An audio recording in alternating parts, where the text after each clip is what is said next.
రైతు దేవో భవ అని అందరూ ప్రపంచవ్యాప్తంగా అందరూ కొనియాడుతున్నారు రైతుని. కాకపోతే రైతుగా మనమందరం పడేటువంటి కష్టం మనకు మాత్రమే తెలుసు. మరి అందరికీ అన్నం పెట్టేటువంటి రైతు కష్టాల్లో ఉండటం ఏంటి? ఎందుకు ఈ పరిస్థితి ఏర్పడింది? ఈ కష్టాల్లో నుంచి బయటపడడానికి మనం చేయాల్సినటువంటి ప్రయత్నాలు ఏంటి? మన పూర్వీకులు ఏ విధమైనటువంటి వ్యవసాయాన్ని చేశారు? మనకు ఉన్నటువంటి మార్గదర్శకాలు ఏంటి? చిన్న చిన్న విషయాలను మనం అబ్జర్వ్ చేస్తే చాలు, మనకున్నటువంటి కష్టాలను సులభంగా అధిగమించవచ్చు. అందరికీ మన పట్ల గౌరవం ఉంది, భక్తిభావం ఉంది. ఇందాక రైతు దేవోభవ అన్నాను కదా, భక్తిభావం, గౌరవభావం కంటే కూడా భక్తిభావం ఉంది. కాకపోతే అందరిలో ఒక చిన్న మన మీద పడేటువంటి ఒక గుణం ఏంటంటే జాలి గుణం.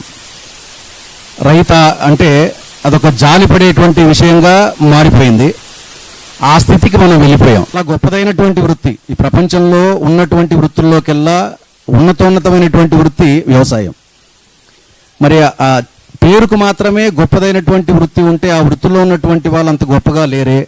అందరూ ఏ రైతుని అడిగినా కానీ కష్టాలే చెప్తున్నారు, ఏ రైతుని అడిగినా కానీ నష్టాలే చెప్తున్నారు. వాటికి కారణం ఏంటంటే మనం చేసేటువంటి చిన్న చిన్న తప్పిదాలు. మనం అంటే ఇక్కడ రైతులుగా మనం తెలిసి చేస్తున్నామా, తెలియక చేస్తున్నామా, లేదా మన పెద్దలు మనకు అలవాటు చేశారా?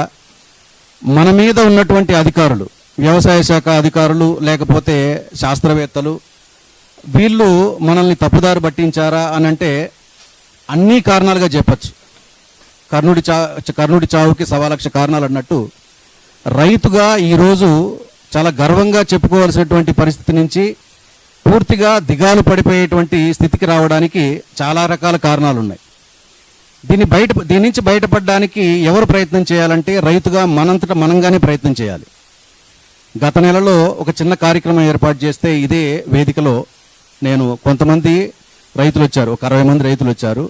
ఆ రోజు కార్యక్రమంలో చెప్పాను, రైతుగా మనం ఏం పండించుకోవాలి కొనకుండా మన ఇంటి అవసరాలకి ఉప్పు తప్ప ఏవేవైతే పండించుకోవాలో వాటన్నిటిని మన పొలంలో మనం పండించుకుందాం. మన సొంత పొలం ఉంది, నీళ్లున్నాయి, అప్పుడప్పుడు వరుణదేవుడు వర్షాలు పడేటట్టు చేస్తున్నాడు, వాతావరణం అనుకూలిస్తోంది, శరీరం సహకరిస్తోంది కష్టపడడానికి.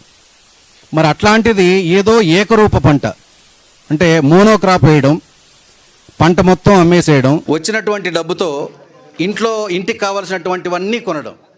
ఇది ఈ వ్యవస్థ ఏమవుతుందనంటే మనం వేసినటువంటి పంట రేట్ వస్తే సరిపోతుంది, ప్రతిసారి రేట్ రాదు. మీరు ముందే ఆలోచించండి, ఏ పంట అయితే వేస్తున్నామో ఎప్పుడు క్రాప్ వస్తుంది, అది మార్కెట్లో ఎంత రేటు ఉంటుంది, ఏ రేటుకు అమ్మితే మన ఇంటికి అప్పు చేయకుండా ఇంటి యాజమాన్యానికి సరిపోతుంది అనేటువంటిది ముందే చెప్పగలమా అంటే ఎవరు ఊహించలేరు. మరి అట్లాంటప్పుడు అన్నీ కొంటున్నాం, కొనాల్సిన అవసరం లేకుండా మన సొంత పొలంలో మన ఇంటికి ఏవైతే అవసరం ఉంటుందో ముందు వాటిని పండించుకోగలిగితే సరిపోతుంది కదా అనేది గత నెలలో జరిగినటువంటి కార్యక్రమంలో ఒక క్షుణ్ణంగానే ఆ రోజు ఒక 3-4 గంటల సేపు డిస్కస్ చేశాం. ఈరోజు కార్యక్రమం కూడా దాన్ని కొనసాగింపాను. మనం ముందు ఆరోగ్యంగా ఉందాం, మన ఇంటికి కావాల్సినవన్నీ కూడా మనం పండించుకుందాం. ఈరోజు వరి గురించే అయితే ఒక వరి గురించే మాత్రమే కాకుండా అన్నింటి గురించి ఒక నిర్ణయం తీసుకుందాం. ఇంటికి కావాల్సినవన్నీ ఇప్పుడు రోహిణి కార్తెలో మనకు పంట ప్రారంభమైతే రోహిణి కార్తె కంటే ముందే మనకు ఋతుపవనాలు వచ్చాయి, అది శుభపరిణామమే. మొన్నటి వరకు మంచి వర్షాలు పడ్డాయి, రాత్రంతా కూడా వర్షం పడింది. అయితే ఇప్పుడు మనం తీసుకునేటువంటి నిర్ణయం ఏమవుతుందంటే ఆ తర్వాత మనం ఆరోగ్యంగా తీసుకునేటువంటి ఆహారానికి కారణం అవుతుంది. దానికి నేను చెప్పేటువంటి విషయం ఏంటంటే ఈరోజు కార్యక్రమంలో వరి మనం పండిస్తున్నాం. వరి మనం ఇంటికి ఎంతైతే అవసరం ఉందో 1/2 ఎకరానా 30 ఎకరానా ఎకరానా మన ఇంటికి మాత్రమే, మనం అమ్మడానికి తర్వాత సంగతి. బయట కొనకుండా వరి మనం ఏదైతే వరన్నం తింటున్నామో దాన్ని మనం పండించుకోవడానికి ఏ రకాలు పండించుకుందాం, ఎంత విస్తీర్ణంలో పండించుకుందాం అనేది ఒక నిర్ణయానికి వద్దాం. దాంతోపాటు కూరగాయలు కూడా మనం పండించాలి.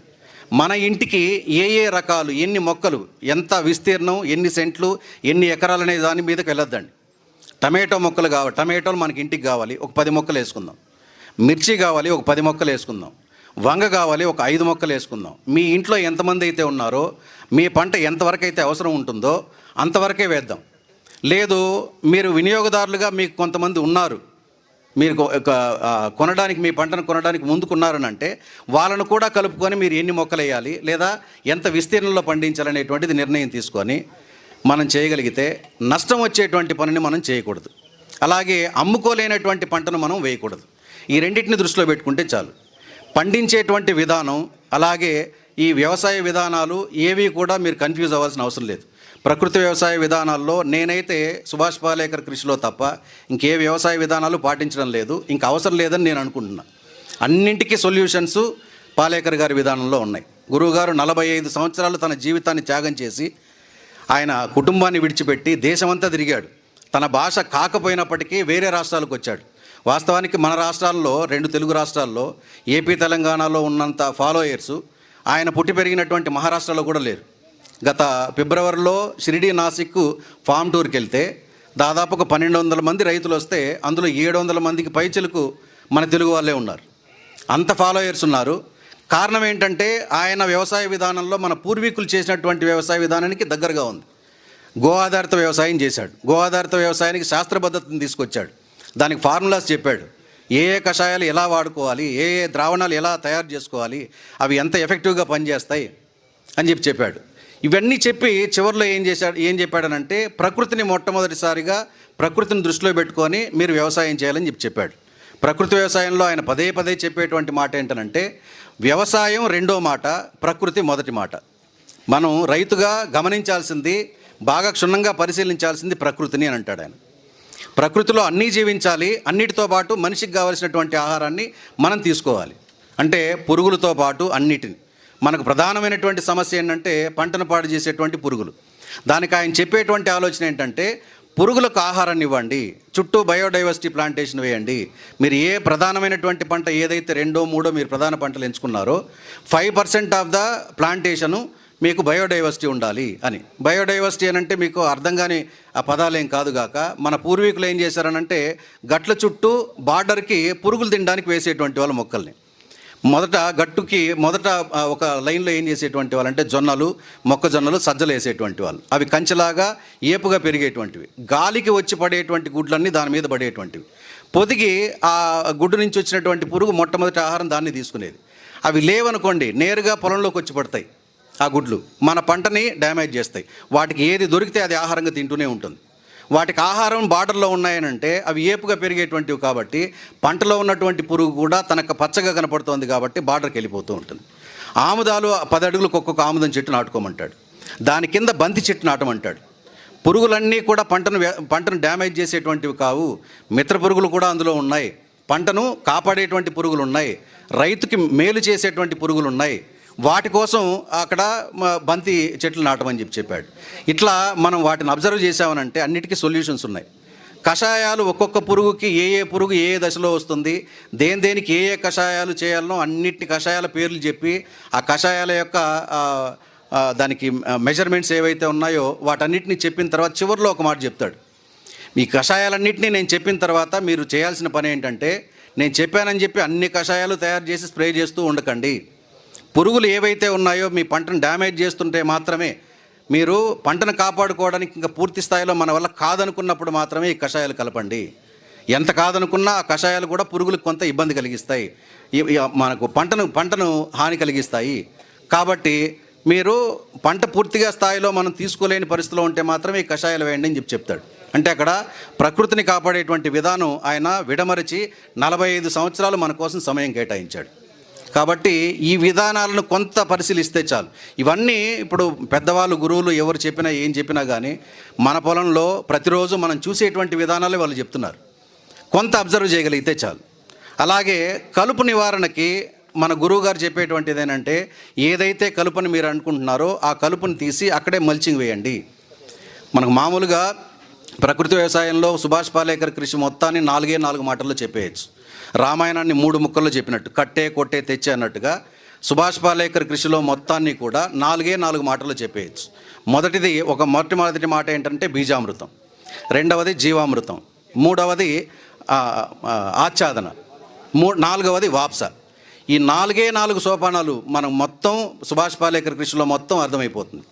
ప్రకృతిని ఎలా కాపాడాలి, మట్టిని ఎలా కాపాడాలి, మట్టి స్వభావాన్ని ఎలా మార్చుకోవాలి, రసాయనాలు పూర్తిగా వేసి పాడు చేసినటువంటి పొలాన్ని మళ్ళీ దాన్ని జీవం ఉండేటట్టుగా ఎలా తయారు చేసుకోవాలి, ఇవన్నీ కూడా ఈ 4 పదాల్లో, ఈ 4 సోపానాల్లో అర్థమవుతుంది కాక.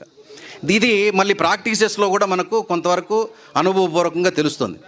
కాబట్టి కొంతవరకు కొన్ని విషయాలు అధ్యయనం చేస్తే, చాలామంది ఉన్నారు మన రాష్ట్రంలో, మీరు ఏ పంటకి సంబంధించినటువంటి రైతు కావాలనుకున్నా ఆ రైతుకు సంబంధించిన డేటా మేము ఇస్తాం, వాళ్ళ ఫోన్ నెంబర్ మేము ఇస్తాం. మీరు ఏ పంట వేయాలనుకున్నా కానీ సక్సెస్ఫుల్గా చేసేటువంటి రైతులు వందల సంఖ్యలో, వేల సంఖ్యలో ఉన్నారు.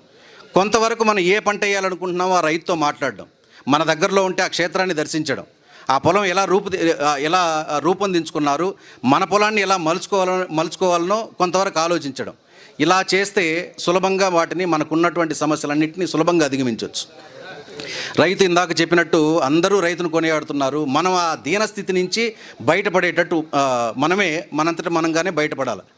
కాబట్టి చిన్న ఆలోచనలు ఏవైతే ఉన్నాయో ఇలాంటి కార్యక్రమాలకు రాగలిగితే, ఆ ఇన్ఫర్మేషన్తో ఆ తర్వాత ఇప్పుడు ఖరీఫ్కి మనం ఏదైతే పనులు ప్రారంభిస్తామో ఆ పనులకి కొంతవరకు మనకు ఎనర్జీ ఇచ్చేట్టుగా ఉండాలి. ఈరోజు కార్యక్రమం మొత్తం మీద ఉదయం నుంచి పనులన్నీ ఆపుకొని సాయంత్రం వరకు ఉంటున్నారు కాబట్టి, సాయంత్రానికి ఒక మంచి ధైర్యాన్ని, ఒక మంచి భరోసాని తీసుకెళ్ళి మనం పొలం పనులు చేయడానికి ఒకరినొకరు చర్చించుకుందాం. ఇదేదో ఉపన్యాసంగా కాకుండా, మనం పెద్దవాళ్ళు చెప్తూ ఉంటారు 100 ఉపన్యాసాల కంటే ఒక కార్యాచరణ మేలు అని.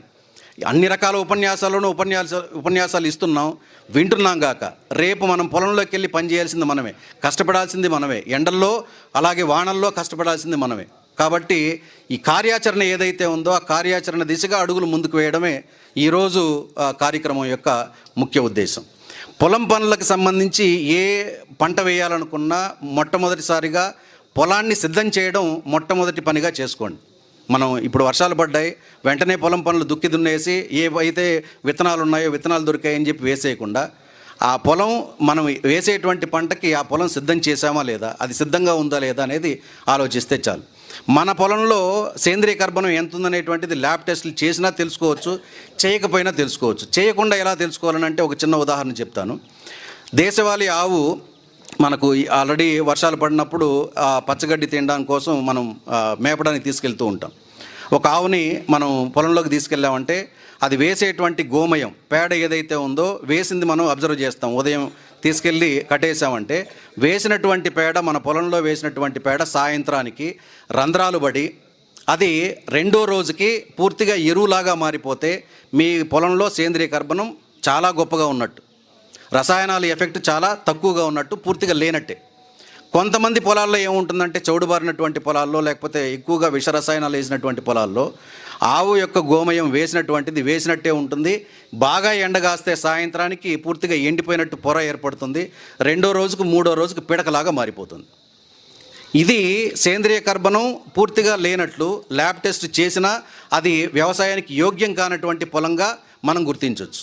మరి అలాంటి పొలాల్లో పాలేకర కృషిలో మనం ఏం చేయాలి, పొలాన్ని ఎలా సిద్ధం చేసుకోవాలి అని అంటే, ఏళ్ల తరబడి రసాయనాలు వేసినటువంటి పొలాన్ని కూడా ఒక్క 6 నెలల్లో పూర్తిగా మనం రసాయనాలు లేనటువంటి పొలంగా మనం తయారు చేసుకోవచ్చు, న్యూట్రల్ చేసేయచ్చు. ఎలాగానంటే బహుధాన్యాలు చల్లడం. మనకు నవధాన్యాలు చల్లేటువంటి కాన్సెప్ట్ అందరికీ తెలిసే ఉంటుంది. ఇది ఇప్పటిది కాదు, ఎప్పటి నుంచో మనం వేస్తున్నాం కాక. నవధాన్యాలు అనేటువంటివి ఇంటి నిర్మాణానికి మొట్టమొదటి రాయి వేసేటప్పుడు నవధాన్యాలు చల్లుతాం, యజ్ఞయాగాదుల్లో వేసేటప్పుడు నవధాన్యాలు చల్లుతాం. అంతటి దైవ కార్యం మనం చేసేటువంటి వ్యవసాయం, ఇది ఆధ్యాత్మిక వ్యవసాయం అంటాడు సుభాష్ పాలేకర్ గారు. అలాంటి ఆధ్యాత్మిక వ్యవసాయంలో మనం నవధాన్యాలు చల్లాలి. దాన్ని ఒక 5 రకాలుగా విభజిస్తారు. మీరు ఏమన్నా పేపర్ పెన్ తీసుకొచ్చుంటే నోట్ చేసుకోవచ్చు కాక. ఏంటా 5 రకాల ధాన్యాలంటే, మొట్టమొదటిది మనం తినేటువంటి ధాన్యాలు. నేను వరుసగా చెప్తాను, మీరు నోట్ చేసుకోండి. 5 రకాల ధాన్యాల్లో మొట్టమొదటిది మనం తినేటువంటి ధాన్యం. మీరు వరి పొలం వేసుంటే వరి వేయకండి, వరి వేయనటువంటి పొలంలో వరి కూడా కలుపుకోవచ్చు. వరి, గోధుమలు, జొన్నలు, సజ్జలు, రాగులు మనం తినేటువంటి ధాన్యాల్లో. మిగిలినటువంటి సిరిధాన్యాల్లో ఏవైనా, వీటిల్లో ఇప్పుడు నేను చెప్పినటువంటి వాటిల్లో ఏవైనా 4 రకాలు. తినేటువంటి ధాన్యాల్లో 4 రకాలు. రెండవ కేటగిరీలో వచ్చేటువంటివి నూనె ధాన్యాలు. రెండవ కేటగిరీలో నూనె ధాన్యాలు కాదు, పప్పు ధాన్యాలు రాయండి. మొదటిదేమో మనం తినేటువంటి ధాన్యం, రెండవది పప్పు ధాన్యాలు. పప్పు ధాన్యాల్లో పెసలు, మినుములు, ఉద్దులు అంటాం మన వైపు, కందులు, అలసందలు, అనపగింజలు, శనగలు, బుడ్డ శనగలు ఉన్నాయి కదా, ఇవి పప్పు ధాన్యాలు, ద్విదళ ధాన్యాలు అంటాం. ఉలవలు కూడా వేయచ్చు. వీటిల్లో ఏవైనా 4, అన్నీ వేయాల్సిన అవసరం లేదు. ఒక్కొక్క కేటగిరీలో 4 తీసుకుంటే చాలు. మూడవ రకం ధాన్యం నూనె ధాన్యాలు, ఆయిల్ సీడ్స్. ఆయిల్ సీడ్స్లో ఆముదాలు, అలాగే నువ్వులు, వేరుశనగ, పొద్దుతిరుగుడు, కుసుమలు. మన వైపు మనం పండించాం, తెలంగాణ వైపు పండిస్తారు కుసుమలు. ఇవి ఆయిల్ సీడ్స్. వీటిల్లో ఏవైనా 4. 4వ కేటగిరీ పోపు దినుసులు, వంటింటి సామాగ్రి. వంటింటి సామాగ్రిలో మొలకలు వచ్చేటువంటివి ఏవి అని అంటే ధనియాలు, ఆవాలు, సోంపు, మెంతులు. ఈ వంటింటి సామాగ్రిలో 4 రకాలు. 5వది పచ్చిరొట్ట ధాన్యాలు. పచ్చిరొట్ట ధాన్యాల్లో జనుము, జీలుగా, పిల్లి పెసర, అవిస. మనకు గట్ల మీద వేస్తాం అవిసె చెట్లు, పెద్ద పెద్ద చెట్లు అవుతాయి. ఫ్లాక్ సీడ్స్ కాదు, అవిస. అగస్త్య వృక్షం అని దాని పేరు సంస్కృతంలో. అలాగే సుబాబుల్. వీటిల్లో ఏవైనా 4. 5 కేటగిరీలు చెప్పాను. ఒక్కొక్క కేటగిరీలో 4 వేసి తీసుకోవాలి. మనం తీసుకునేటువంటి ప్రతి ధాన్యం కూడా దేశవాళీ విత్తనం అయి ఉండాలి. ఇవి ఒకే చోట దొరకవు, మనం కలెక్ట్ చేయాల్సి వస్తుంది. నాటు రకాలు, మంచి నాటు రకాలు దొరుకుతాయి. దీన్ని బాగా చౌడుబారినటువంటి పొలం అయితే 1 ఎకరానికి 20 కేజీల విత్తనం అవసరం అవుతుంది. ఆ 20 కేజీల విత్తనం కూడా ఒక్కొక్క రకం 20 రకాలు చెప్పాం. ఒక్కొక్కటి ఒక్కొక్క కేజీ కాకుండా బరువు తక్కువ తూగేటువంటి ఉన్నాయి కదా, రాగులు కానీ అలాగే నువ్వులు కానీ తక్కువగా పరిమాణంలో ఉండేటువంటివి, అవి వెయిట్ తక్కువగా వేసుకోండి. క్వాంటిటీ ఎక్కువ వస్తుంది, గింజలు ఎక్కువ వస్తాయి. బరువు ఎక్కువగా, మనకు బరువు తక్కువగా ఉండి గింజ లావుగా ఉంటుంది. ఆముదాలు కానీ వేరుశనగలు కానీ ఇలాంటివి మీరు ఒక 1.5 కేజీ లేదా 1.25 కేజీ అట్లా వేసుకోవచ్చు. మనం పేపర్ పెన్ మీద కాసేపు ఒక 5 నిమిషాలు కేటాయించామంటే కూడా మొత్తం ఎంతెంత తగ్గించుకోవాలి, దేనికి పెంచాలనేది మనకు తెలుస్తుంది క్యాలిక్యులేషన్. ఏది దొరికితే వీటిల్లో వాటిని ఒక్కొక్క దాంట్లో 4 వేసి చౌడు భూముల్లో అయితే 1 ఎకరానికి 20 కేజీలు అవసరం ఉంటుంది.